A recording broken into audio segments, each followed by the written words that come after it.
Cyrus aggressive AK. Say there was No, Cyrus, no. Was not. That would be one. Welcome dear rockers. आज हम action genre की movie देखेंगे जिसका नाम है कौन एयर। तो मूवी की शुरुआत में आर्मी रेंजर्स की एक टीम को बाइज्जत डिस्चार्ज किया जाता है। इस टीम का एक मेंबर है जिसका नाम कैमरन पोई है और ये एक सर्जेंट और कॉम्बैट वेटरन भी है। वो अपनी प्रेग्नेंट वाइफ त्रिशा से मिलने बार में जाता है जहाँ वो काम करती है। तभी एक शराबी उनको चिढ़ाता है, लेकिन त्रिशा कैमरन से कहती है कि उसकी ओर मत देखो, शराबी है। फिर दोनों वहाँ से बाहर अपनी कार की ओर जाने लगते हैं। तेज बारिश हो रही होती है। तभी वो शराबी और उसके दो दोस्त उन पर अटैक कर देते हैं। कैमरन उन्हें खूब पीटता है, लेकिन गलती से एक आदमी को मार डालता है। अब क्योंकि कैमरन एक अच्छा आदमी है तो वो खुद अपना अपराध स्वीकार कर लेता है और उसको 10 साल की जेल की सजा भी मिलती है। फिर जेल से वो त्रिशा को खत लिखता रहता है। उसे दुख भी होता है कि वो अपनी नवजात बेटी को नहीं देख पाया और उसके बचपन के दिन को मिस कर रहा है। फिर जब उसकी बेटी फर्स्ट क्लास में पढ़ने लगती है तो वो भी अपने पिता को खत लिखने लगती है और उसके जवाब में कैमरन भी उसको खत लिखता है। अब 8 साल जेल में काटने के बाद कैमरन को पैरोल मिलती है और उसे मिलिट्री के जेलबर्ड नाम के एक एयरक्राफ्ट में अलबामा भेजा जाता है। उसके साथ उसका सेलमेट माइक भी होता है जिसे दूसरे जेल में ट्रांसफर किया जा रहा है। माइक एक डायबिटिक है। अगले सीन में एक प्रिजनर ऑफिसर अनाउंस करता है कि ज्यादातर प्रिजनर्स को एक सुपरमैक्स प्रिजन में ट्रांसफर किया जा रहा है जहां बहुत ही खतरनाक क्रिमिनल्स को रखा जाता है। यूएस मार्शल विंस लर्किन इस फाइट का सुपरवाइजर होगा और इसके साथ डंकन और विली नाम के 2 ड्रग एनफोर्समेंट एजेंट्स भी वहाँ पर आ जाते हैं। विली एक अंडरकवर एजेंट है जो ड्रग माफिया के लीडर सिंडिनो से कुछ इन्फॉर्मेशन लेना चाहता है और डंकन विंस को बताता है कि सिंडिनो को एफबीआई के पास भेजने से पहले हमें उससे कुछ जरूरी इन्फॉर्मेशन ले लेनी चाहिए। विंस बताता है कि सिंडिनो को हम रास्ते में पिकअप करने वाले हैं। उसके बाद 2 घंटों के अंदर तुम्हें जो पूछना है पूछ लेना। अब क्योंकि प्लेन में वापस ले जाना मना है इसलिए विंस विली की गन ले लेता है। विंस एक एक करके प्रिजनर्स का नाम चेक करता है। उनमें बेनफोर्ड नाम का एक मास मर्डर होता है, फिर serial killer Johnny 23, black gorilla diamond dog और एक प्रोफेशनल क्रिमिनल जिसका नाम साइरस द वायरस है। ये सभी खतरनाक उसमें शामिल होते हैं। अब इन सबको पूरी तरह से चेक करके प्लेन के अंदर भेजा जाता है, लेकिन जाने से पहले डंकन छुपके से विली को गन लौटा देता है। जब प्लेन टेक ऑफ होने लगता है तो साइरस और उसके साथी अपने सेफ्टी पिन निकालते हैं जो उन्होंने बड़ी चालाकी से अपने हाथ में छुपा रखे थे। उनसे वे अपनी हथकड़ियां खोलते हैं। इतने में प्रिजनर पिनबॉल जिसने किसी तरह कैरोसिन चुरा लिया था वो अपने पास बैठे प्रिजनर पर आग लगा के सभी को डिस्ट्रैक्ट करता है और जॉनी 23 को छोड़ देता है। अब वहाँ पर खतरनाक हलचल मच जाती है जिसमें कुछ प्रिजनर्स और गार्ड्स मारे भी जाते हैं। फिर पिनबॉल साइरस को रिलीज कर देता है और एक पायलट को भी मार डालता है। वो दूसरे पायलट को गन पॉइंट पर धमकाता है कि ग्राउंड स्टाफ को इन्फॉर्म करो कि प्लेन में सब कुछ ठीक है, यहाँ पर कोई भी गड़बड़ नहीं है। अब साइरस प्लेन का कंट्रोल ले लेता है। कैमरन और बाकी प्रिजनर्स की हथकड़ियां खोल दी जाती हैं।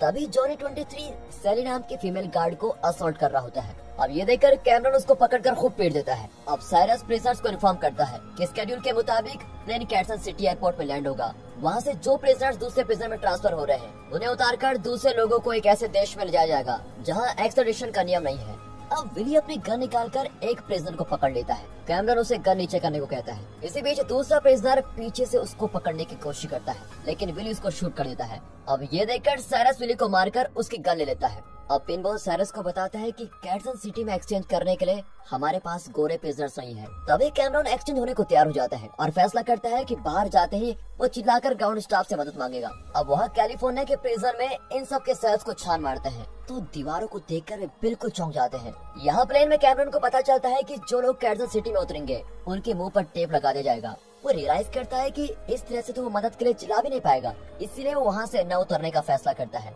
जब यहाँ प्लेन कैटसन सिटी में लैंड होता है तो वहाँ जेल के गार्ड्स को साइरस के सेल में इस प्लेन का ब्लूप्रिंट मिलता है।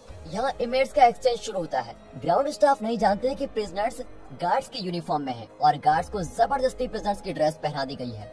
ऊपर से उनके मुंह भी सील किए गए हैं ताकि वो ग्राउंड स्टाफ को कुछ न बता पाए। यहाँ पर कुछ नए प्रिजनर्स चढ़ते हैं। वे हैं सिंडिनो, अर्ल और serial killer Garland Green. Jail की अथॉरिटीज को पता चल गया है कि साइरस ने प्लेन हाईजैक कर लिया है। उसने एक बॉक्स में बॉम्ब भी रखा होता है और ऊपर लिखा होता है डू नॉट ओपन। विंस अपने गार्ड्स को वार्न कर ही रहा होता है कि किसी भी चीज को हाथ मत लगाओ, लेकिन इतने में एक गार्ड उस बॉक्स को खोल देता है और पूरा कमरा एक्सप्लोड हो जाता है। अब कैटसन सिटी में गार्ड्स को एक प्रिजनर के पास कैमरन का एक टेप रिकॉर्डर मिलता है। दरअसल ये प्रिजनर नहीं गार्ड है। वे प्लेन को रोकने की कोशिश करते हैं लेकिन नाकाम रहते हैं। यहाँ पिनबॉल इस प्लेन के ट्रांसपोंडर की जगह किसी दूसरे प्लेन का ट्रांसपोंडर लगाता है, लेकिन रिकॉर्ड करते हुए वो गिर जाता है। अगले सीन में विंस डंकन को डांटने लगता है कि मेरे मना करने के बावजूद विली प्लेन पर गन लेके क्यों गया, उसी की वजह से मिशन फेल हो गया है। फिर वे प्लेन के ट्रांसपोंडर को फॉलो करने लगते हैं, लेकिन वे ये नहीं जानते कि ट्रांसपोंडर्स की अदला बदली हो चुकी है। विंस प्रिजनर्स के प्लेन को रेडियो मैसेज भेजता है तो साइरस पूछता है कि तुम्हें मेरे प्लेन का पता कैसे चला। तो विंस बताता है कि तुम्हारे सेल में जेलबर्ड प्लेन का ब्लूप्रिंट था और उसी से मुझे पता चला। विंस उससे पता लगाने की कोशिश करता है कि ये कहाँ जा रहे हैं, लेकिन साइरस विंस को कुछ भी नहीं बताता। अगले सीन में कैमरॉन की पत्नी और बेटी को एक यूएस मार्शल इस घटना के बारे में इन्फॉर्म करता है और उन्हें विंस के ऑफिस में लेके जाता है। विंस को लगता है कि कैमरॉन हमारी मदद कर सकता है। डंकन कहता है कि हमें उस प्लेन को शूट कर देना चाहिए, लेकिन विंस उसकी बात को नहीं मानता। इस पर डंकन कहता है कि मेरा साथी उस प्लेन में मारा गया था, इसीलिए उस प्लेन को शूट करने के लिए मुझे तुम्हारी परमिशन की जरूरत नहीं है। डंकन एक अटैक हेलीकॉप्टर में चढ़ता है, लेकिन विंस उसको चेस करके रोकने की कोशिश करता है। प्रिजनर्स का प्लान यह है कि वे लर्नर एयरफील्ड में लैंड करेंगे, जो कि एक सुनसान रेगिस्तान के बीच में है। फिर वे सिंडिनो और उसके साथियों के साथ वहां से उनके प्लेन में बच निकलेंगे। तभी कैमरॉन देखता है कि पिनबॉल की लाश प्लेन के लैंडिंग गियर में फंसी हुई है। वो उसके ड्रेस पर विंस के लिए एक मैसेज लिखता है और लाश को नीचे फेंक देता है। पिनबॉल की लाश एक कार पर गिरती है, जिसकी वजह से एक एक्सीडेंट हो जाता है। अब बेनफोर्ड नाम के एक प्रिजनर को कैमरॉन पर शक होता है और कहता है मैंने तुम्हें अपने ब्लॉक में कभी नहीं देखा है। कैमरॉन उसे कन्विंस करता है कि नॉर्थ ब्लॉक में लगभग 150 प्रिजनर थे और सबको जानना इतना आसान नहीं है। यहाँ कैमरॉन की पत्नी और बेटी कैजी विंस के ऑफिस पर पहुँचती है तो विंस बताता है कि प्लेन को सेफ लैंडिंग करवाने के लिए हम पूरी कोशिश कर रहे हैं। फिर विंस त्रिशा से पूछता है कि जब कैमरॉन को क्रेजेंट सिटी में उतारकर बचने का मौका मिला था तो वो क्यों नहीं उतरा। त्रिशा बताती है कि कैमरॉन इतने साल बाद अपनी फैमिली से मिलना चाहता है, इसलिए वो क्रेजेंट सिटी में नहीं उतरा होगा। फिर जब विंस को पिनबॉल की लाश के बारे में पता चलता है तो वो रियलाइज करता है कि डंकन जिस प्लेन को चेस कर रहा था वो गलत प्लेन था। अब वो लर्नर के लिए निकल पड़ता है। यहाँ बेडफोर्ड प्लेन के कार्गो को सर्च करता है तो उसे कैमरॉन का पैरोल लेटर मिलता है, जिससे उसे कैमरॉन की असलियत का पता चल जाता है। उसे एक टॉय बनी भी मिलता है जो कैमरॉन अपनी बेटी के लिए लेके जा रहा था। इतने में कैमरॉन वहाँ पर आ जाता है और दोनों के बीच की लड़ाई में बेडफोर्ड मारा जाता है। आखिर डंकन को भी पता चल जाता है कि वो गलत प्लेन को चेस कर रहा था और वो भी लर्नर की ओर बढ़ जाता है। जब विंस लर्नर पहुंचता है तो कंट्रोल टावर ऑपरेटर मरा पड़ा होता है। तभी प्रिजनर के प्लेन की बहुत ही बुरी लैंडिंग होती है और वहाँ सिंडिनो का कोई प्लेन नहीं होता। कैमरॉन साइरस को वार्न करता है कि गार्ड्स को मारना बंद करो, हमें उनकी जरूरत है। तुम सिंडिनो जैसे सेल्फिश और धोखेबाज के भरोसे यहाँ गए। अगर हमारे पास हॉस्टेजेस के तौर पर एक गार्ड्स भी न रहे तो पुलिस हम सबको मार डालेगी। साइरस को उसकी बात ठीक लगती है और अपने आदमियों से कहता है कि प्लेन में और फ्यूल डाल दो, हमें यहाँ से निकलना होगा। इसी बीच जॉनी 23 देखता है कि नेशनल गार्ड की कुछ गाड़ियाँ उनकी तरफ आ रही हैं और वो सबको अलर्ट कर देता है। अब कैमरॉन माइक को इंसुलिन इंजेक्शन लगाने के लिए एक सिरिंज ढूंढने जाता है, लेकिन इतने में सिंडिनो के आदमी उसको पकड़ लेते हैं।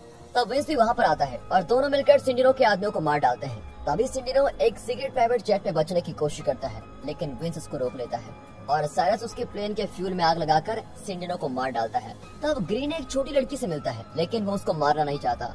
वहाँ के कार्गो में इन्हें फुली लोडेड शॉटगन्स और राइफल्स मिलते हैं और फिर इतने सारे वेपन्स लेकर वे अटैक की तैयारी करने लगते हैं। दूसरी ओर कैमरॉन को ट्रक के नीचे एक बुजुर्ग आदमी मिलता है जो बताता है कि फायर ट्रक में सिरिंज है।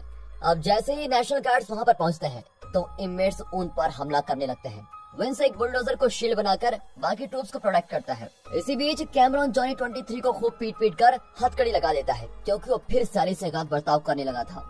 अब जो इनमेट जिंदा बचते हैं वे प्लेन में बच निकलते हैं। जब बेडफोर्ड की लाश मिलती है तो सबको कैमरॉन की असलियत का पता चल जाता है। अब साइरस उसको धमकाने के लिए सैली पर गन तान कर डराने लग जाता है, लेकिन माइक कहता है कि असली गद्दार मैं हूँ।